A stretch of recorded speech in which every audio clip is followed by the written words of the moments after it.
চলো আগে ভিডিওটা দেখি, তারপর ফানি কমেন্টগুলো পড়বো। তো চলিয়ে শুরু করতে হ্যাঁ। তুমি লক্ষ্য করবে আমার এখানে অনেকগুলো লাভ বাইট দাগ ছিল যখন আমি এসেছিলাম। তো সেটা তো নিজেরটাতে তো আমি নিজে কামড়ে দিতে পারি না, না উনি নিজে জোর করে আমাকে করা হয়েছে।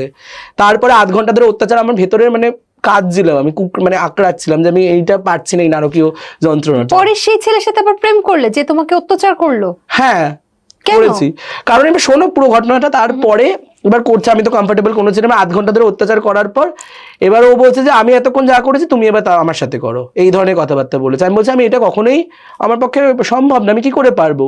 তো তারপর থেকে ওই অত্যাচার করেছে, আমি কোনো রকম ভাবে সকালবেলা ওঠার পর অনেক ক্ষমা টমা চেয়েছি যে না এটা ঠিক আছে।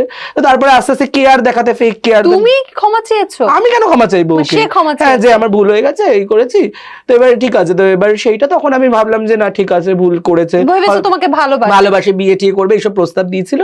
তো সেই সময় আমি ভেবেছি হয়তো করবে। তারপরে তো দেখলাম যে না, খালি আমার থেকে টাকা চায়। So let's go. কতটা পাপ করলে এমন ভিডিও সামনে আসে?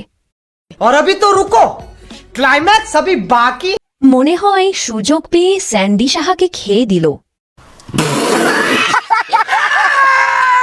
আরে ভাই, তারা কি মানুষ? डिप्रेशन मैं डिप्रेशन में रहता हूँ हमेशा, अभी मैं डिप्रेशन में हूँ। এবের কথা শুনে আমি শিহরিত ভাই। কেমনে কি করছে এরা? प्यारी समझ गई।